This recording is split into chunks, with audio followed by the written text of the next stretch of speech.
My parents gave my sister a luxurious trip for Christmas. You are the pride of our family, my mother said, smiling. I opened my gift, tattered cleaning supplies and a housekeeper name tag. My father laughed. This is enough for you. My sister giggled. I packed my bags and left. Days later, my parents called, panicked. Where are you? Come back. A cold December wind swept through the quiet suburban streets of Boston. From the outside, the Wilsons' white mansion in Newton looked like the perfect symbol of an upper-class household. The meticulously maintained lawn, symmetrically placed black decorative windows, and modest Christmas decorations at the entrance all painted a picture of perfection. However, contrary to its beautiful exterior, invisible strains were deepening daily within the house. Mom, it's time for your blood pressure medication. Jennifer Wilson began her day by managing her mother's medications as soon as she returned from work. Managing the health of her mother, who suffered from high blood pressure and diabetes, was one of her daily routines. As the eldest daughter, it was her role to quietly handle all aspects of maintaining the family home while working as a senior manager at a major accounting firm.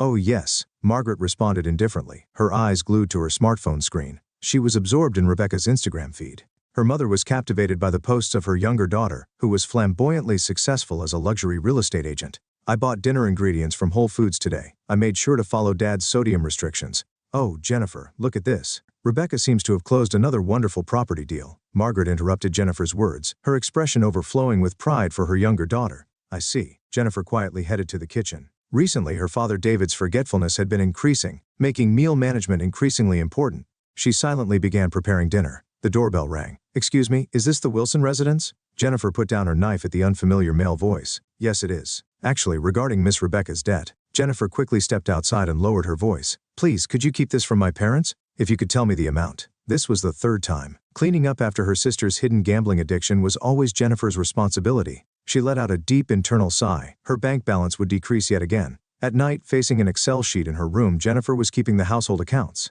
property taxes, her parents' medical expenses, house maintenance costs, and her sister's debts. Deep fatigue showed in her eyes as she stared at the numbers. Her smartphone screen lit up. It was a message from her workplace colleague, Michael Thompson. Are you working late again? His kind words warmed her heart a little. Yes, as usual. As she typed her reply, Jennifer looked out the window. The neighbor's Christmas decorations cast a soft light into the night sky. Christmas Eve morning found the Wilson mansion bustling with activity from early on. Through the large living room windows, the accumulated snow sparkled in the morning sun. Jennifer was putting the finishing touches on decorations she had prepared over the past week. The 8-foot tree adorned with traditional ornaments was perfectly arranged, like a boutique window display in Greenwich Village. Cherished family stockings passed down through generations hung above the fireplace, and colorful poinsettias decorated every corner of the room. From the kitchen wafted the savory aroma of honey-baked ham that had been prepared since the previous day.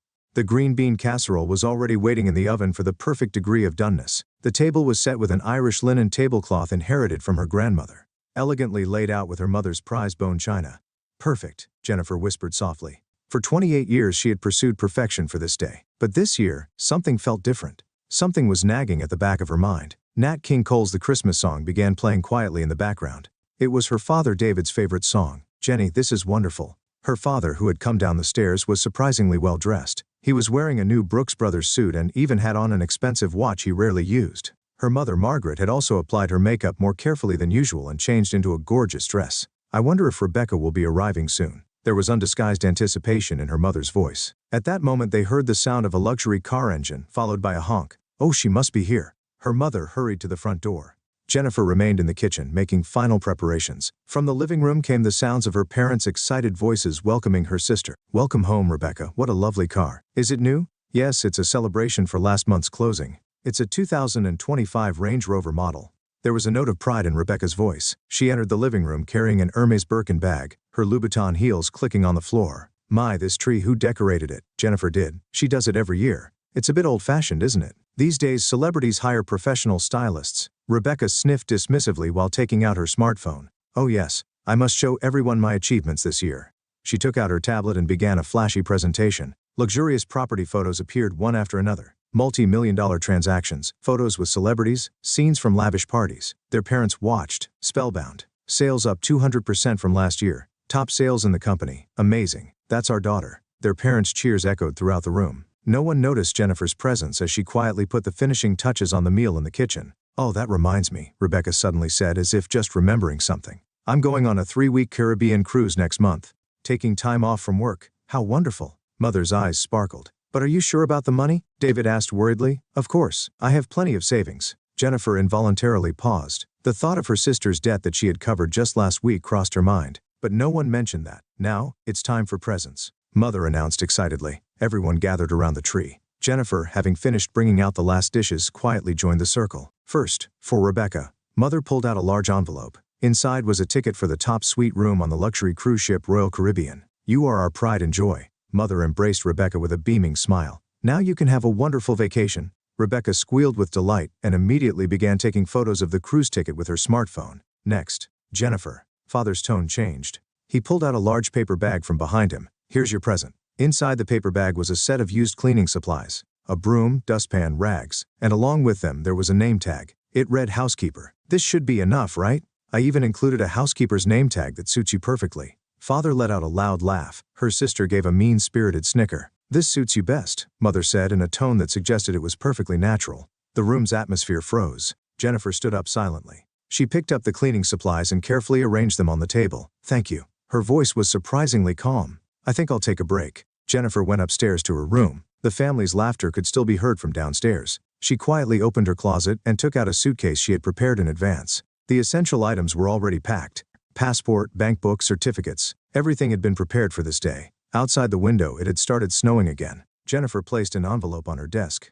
It simply read, "Thank you for the 28 years." No one noticed when she left through the front door. Only the Christmas tree lights illuminated her back. Before getting into the taxi, she took one last look at the house, where her family's lively voices still echoed. She gave the driver her destination and sank deep into the seat. Jennifer closed her eyes. The taxi quietly drove away through the snowy streets. This is your new home. Michael held out the keys to an old brick apartment building. Located in Boston's Back Bay district, it was a 5-story building in a quiet residential area. The historic, substantial exterior with its well-maintained small courtyard in a peaceful neighborhood was a fitting place for Jennifer to begin her new life. Thank you. She quietly accepted the keys. The room was surprisingly bright, with large windows overlooking the old cityscape. The furniture was minimal, but that made it feel all the more comfortable. Thank you for everything. You've done well this past week. Michael's voice was filled with warm consideration. Indeed, the past week had been long. Emergency department transfer procedures at work, changing bank accounts, preparing for a new life. Everything had to be done quickly but surely. What about your family? They haven't noticed yet, Jennifer answered while gazing out the window. As she had expected, her family hadn't noticed her absence. Like every year, they were probably still enjoying family time centered around Rebecca for several days after Christmas. However, that peace didn't last long. The first sign was a notice that the home phone bill had passed its due date. The payment that Jennifer would normally have processed automatically had been left unpaid. Next, her father noticed. Where are my medications? David Wilson was confused by the absence of his prescription medications that should have been arranged in their usual place. The medicine box, organized by week with designated times for taking each pill, had disappeared. In fact, Jennifer had been managing all of that. Margaret couldn't maintain her diabetic diet restrictions. It had been Jennifer who had considered the nutritional balance of every meal, calculated calories, and adjusted salt content. The magnitude of her presence became clearer day by day. Jennifer, where are you? Mother's voice began to show anxiety for the first time. At weekend church services, her daughter wasn't there as usual. Neighbors began asking worriedly, "Haven't seen your elder daughter lately? Indeed, the house doesn't look as well kept anymore. Is your mother doing all right?" Rumors spread quietly but surely. Then, the decisive event occurred on the 10th day after Jennifer's departure. "Mr. Wilson." Early in the morning, Mrs. Thomas from next door rushed in frantically. Your wife, Margaret Wilson, had collapsed on the garden steps. She had tried to go alone to her regular checkup, which Jennifer would normally have accompanied her to, and had gotten dizzy. The ambulance siren echoed through the quiet residential area. Her blood pressure has reached dangerous levels. Her diabetes also seems to be out of control. The doctor at Newton Wellesley Hospital spoke sternly. "Where are the family members? We tried contacting her sister but couldn't reach her." David sighed deeply at the nurse's report. In fact, Rebecca had disappeared 3 days ago. She had cashed in her Caribbean cruise tickets and vanished. Meanwhile, at Jennifer's new workplace, they had noticed something unusual. "Miss Wilson, there's an inquiry about Miss Rebecca Wilson from someone claiming to be from a real estate company." Jennifer closed her eyes for a moment. "Please put them through." The voice on the other end was her sister's company supervisor. "Actually, a serious problem has come to light. Rebecca Wilson's embezzlement of client deposits. The total amount was staggering, and much of it had disappeared into gambling. If you know your sister's whereabouts," but Jennifer didn't know either. That night, lying on her bed in her new apartment, Jennifer stared at her smartphone screen. Unread messages to her parents. Her sister's Instagram had suddenly been deleted. "Are you okay?" A message arrived from Michael. "Yes, just thinking about some things." As she typed her reply, Jennifer looked out the window. It had started snowing again. Just then her phone rang. "Jennifer." Her mother's voice was trembling. "Where are you? Please come back." There was a desperation in that voice she had never heard before. In the background she could hear her father's distressed voice too. "Please come back home." Her mother was crying on the other end of the phone. Jennifer silently hung up. Then she sent another message to Michael. "There are some things I'd like you to look into tomorrow." She realized it was finally time to know all the truth. The extent of her father's cognitive decline, her mother's real health condition, and the full scope of her sister's debts.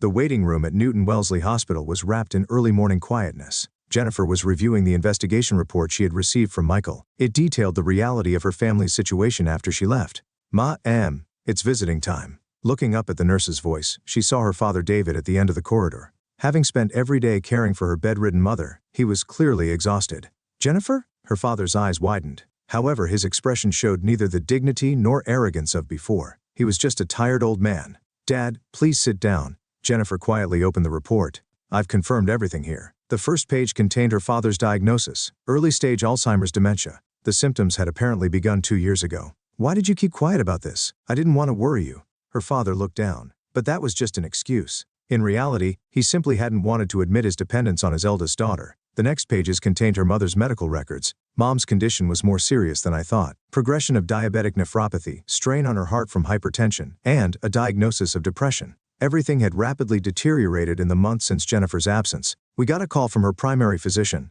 Her father's voice trembled. "Your mother needs serious care. Someone from the family needs to be with her constantly." That's what they were told. However, Rebecca was still missing. Her father alone could never manage her mother's care. What about the money? When Jennifer opened the next page, her father turned away. Bank statements, piles of unpaid bills, foreclosure notices. The family finances were completely in ruins. And the main cause was Rebecca. Her father managed to squeeze out the words. Her sister's problems were more serious than imagined. The total amount of embezzled client deposits exceeded $2 million. Most of it had disappeared into online casinos. The flashy lifestyle posted on social media had all been built on debt. Her father held out a trembling letter. "Actually, this arrived yesterday. It was a confession letter from Rebecca. Dear Dad, Mom, and Big Sister, I am the worst person. I've lost everything. I embezzled company money, lost everything to gambling, and lost my family's trust. But what was ugliest was my attitude toward you, Big Sister. Actually, I've always been jealous of you, who could excel at work, care for the family, be perfect. To fill my own emptiness, I put on airs and looked down on you. I'm now at a rehabilitation facility in Las Vegas. I plan to turn myself into the police, confessing all my crimes. This is the only atonement I can make. I'm truly sorry." After reading the letter, the hospital room was enveloped in deep silence. "Jennifer!" her father called out in a hoarse voice. "We were so foolish." At that moment, her mother lying in bed slightly opened her eyes. "Oh, Jennifer? Am I dreaming?" "No, Mom. It's really me." Large tears fell from her mother's eyes. "I'm sorry for treating you so." Unspoken apologies filled the room. Just then, Jennifer's smartphone rang. It was a message from Michael. "The neighbors want to form a support group for your parents. Everyone is worried about them." Following that came an image of the home phone bill. It was marked as paid. The neighbors apparently split the cost among themselves. They all understood how much you've been supporting your family all this time. Jennifer let out a deep sigh. The past 28 years flashed through her mind like a kaleidoscope. The days she had devoted to her family since childhood. Perhaps they hadn't been in vain after all. She quietly began. "Let's properly discuss what happens from now on." Outside the window, spring birds were flying about. The end of winter was definitely approaching. First, Dad's dementia treatment, then considering a care facility for Mom. And she took a breath. How to balance this with my new life? Her father and mother nodded silently. Now it was their turn to listen. "However, there are conditions." Jennifer's voice was quiet but firm. "From now on, as equals. No more one-sided sacrifices from anyone." The morning sunlight streaming into the hospital room announced the beginning of a new day. That evening, while driving to her parents' house in Michael's car, Jennifer was thinking, there are no perfect solutions. But if they face each other honestly and take it one step at a time, surely they can find their way forward. When the car stopped in front of her old house, neighbors had gathered. Everyone welcomed her with warm smiles. "Welcome home, Jennifer." She nodded slightly at those words. "I'm home." 6 months later, Jennifer sat at her window in her old Back Bay apartment, sipping coffee while working on her laptop. The screen displayed a care schedule for her parents' home. "How's this look?" Michael peered over from beside her. Their relationship had gradually deepened over these 6 months.